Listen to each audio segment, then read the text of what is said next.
Bertemu kembali dengan saya Ibu Yuli Andari. Kali ini kita akan belajar tentang wawasan Wiyata Mandala. Arti dan makna wawasan Wiyata Mandala. Wawasan adalah suatu pandangan atau sikap yang mendalam terhadap suatu hakikat. Wiyata adalah pendidikan. Mandala adalah tempat atau lingkungan. Jadi, Wiyata Mandala adalah sikap menghargai dan bertanggung jawab terhadap lingkungan sekolah sebagai tempat menuntut ilmu pengetahuan.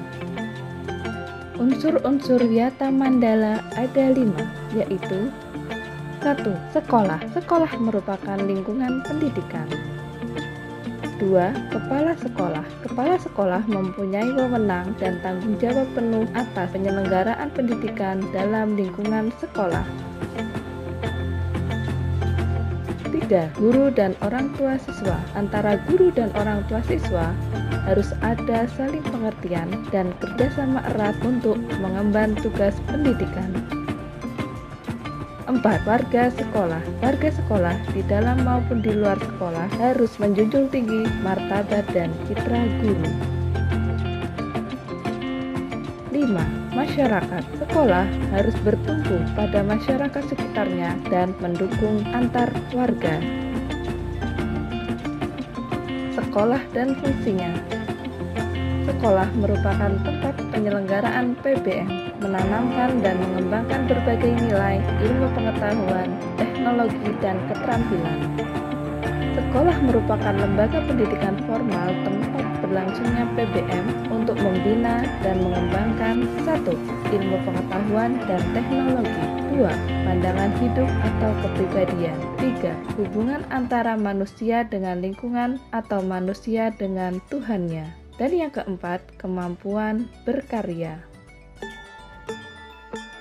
Fungsi sekolah. Fungsi sekolah adalah sebagai tempat masyarakat belajar karena memiliki aturan atau tata tertib kehidupan yang mengatur hubungan antara guru, pengelola pendidikan siswa dalam PBM untuk mencapai tujuan pendidikan yang telah ditetapkan dalam suasana yang dinamis.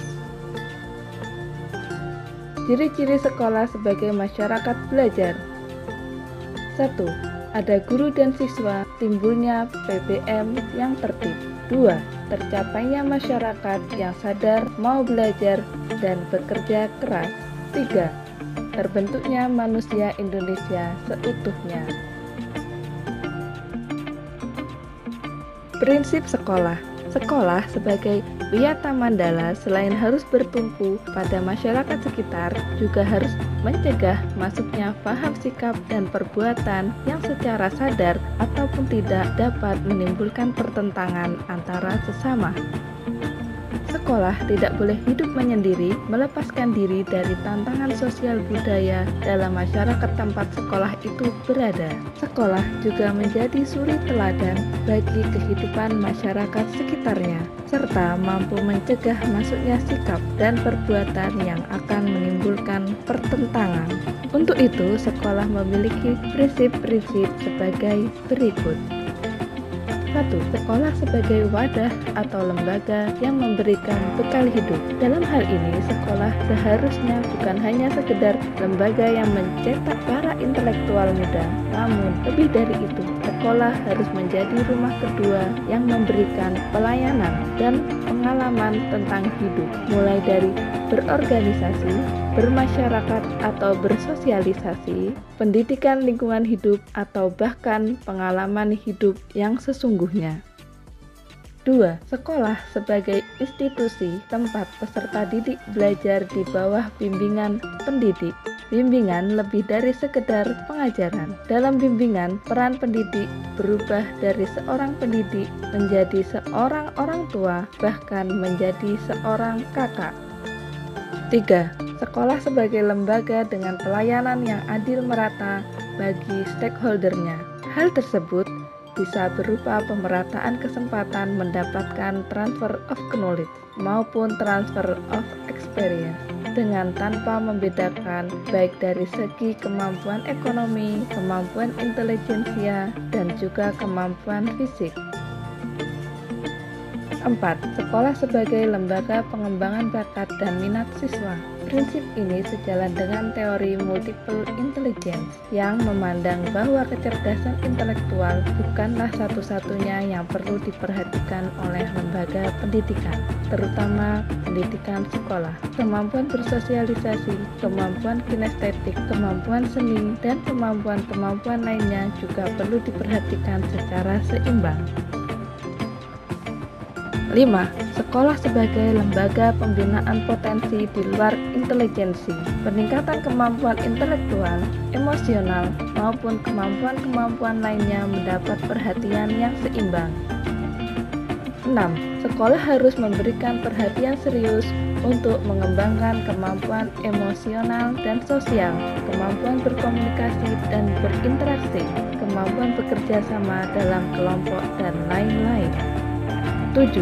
Sekolah sebagai wahana pengembangan sikap dan watak. Sikap sederhana, jujur, terbuka, penuh toleransi, rela berkomunikasi dan berinteraksi, ramah tamah dan bersahabat, cinta negara, cinta lingkungan, siap bantu-membantu, khususnya kepada yang kurang beruntung, merupakan sikap dan watak yang perlu dibentuk di dalam lingkungan sekolah. 8. Sekolah sebagai wahana pendewasaan diri.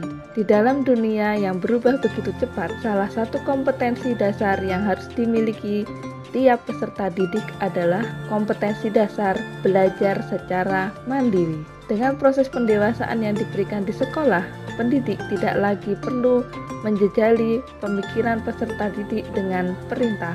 Lebih dari itu, peserta didik akan mendapatkan sesuatu yang jauh lebih besar ketika ia mencari dan mendapatkan apa yang ia butuhkan untuk hidupnya. 9. Sekolah sebagai bagian dari masyarakat belajar. Sekolah bukan hanya sebagai tempat pembelajaran bagi peserta didik, namun juga seharusnya sekolah mampu menjadi pusat pembelajaran bagi masyarakat di lingkungan sekitar. Penggunaan sekolah.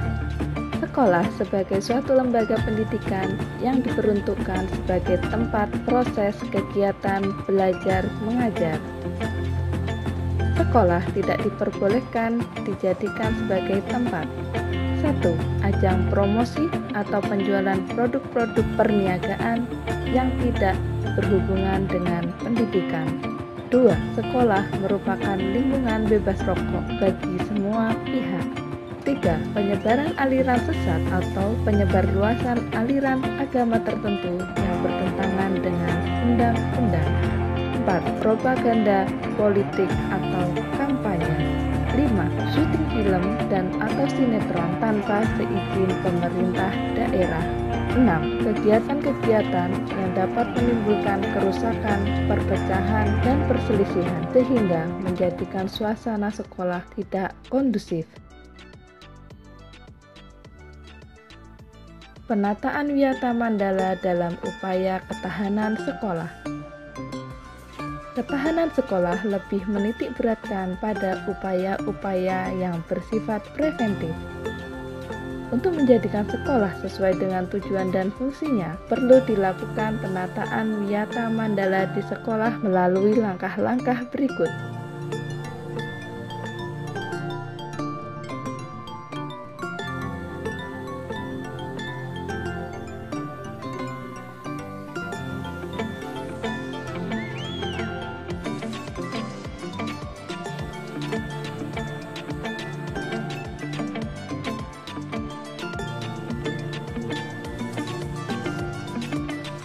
Tugas, wewenang, dan tanggung jawab kepala sekolah dalam melaksanakan Wiyata Mandala.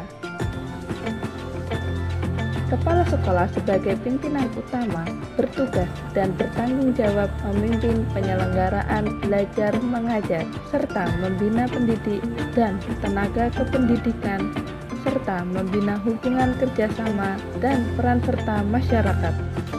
Kepala sekolah dalam melaksanakan penataan Wiyata Mandala di sekolah dengan melakukan kegiatan-kegiatan berikut ini.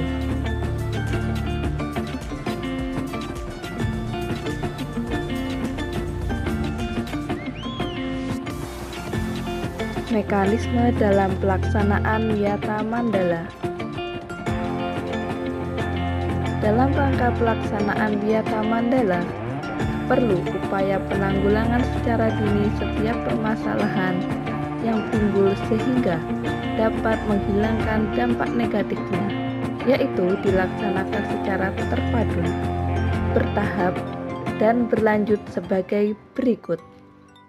Tahap preventif, upaya untuk meniadakan peluang-peluang yang dapat memungkinkan terjadinya kasus-kasus negatif di sekolah melalui antara lain 1. Memelihara sekolah dan lingkungan sekolah. 2. Menciptakan suasana yang harmonis. 3. Membentuk jaring-jaring pengawasan atau kontrol. 4. Menghilangkan bentuk-bentuk perpeloncoan pada saat MOS. 5. Meminimalisir keterlibatan kelompok maupun perorangan dalam kegiatan sekolah. 6. Mengisi jam-jam kosong dengan pelajaran atau kegiatan ekstra lainnya. 7. Meningkatkan kegiatan ekstrakurikuler. 8. Peningkatan keamanan dan ketertiban. Tahap represif, upaya untuk menindak siswa yang telah melanggar peraturan-peraturan dan tata tertib sekolah. Upaya represif seperti 1. Mendamaikan para pihak yang terlibat perselisihan. 2. Membatasi areal tempat terjadinya aksi. 3. Menetralisir isu-isu yang berkembang dan mencegah timbulnya isu-isu baru. 4. Berkoordinasi dengan pihak keamanan. 5.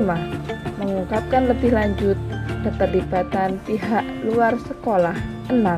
Mengikut sertakan para ahli untuk mengadakan bimbingan dan penyuluhan. 7. Memberikan sanksi sesuai tata tertib yang berlaku. Sekian video pembelajaran kali ini. Selamat belajar.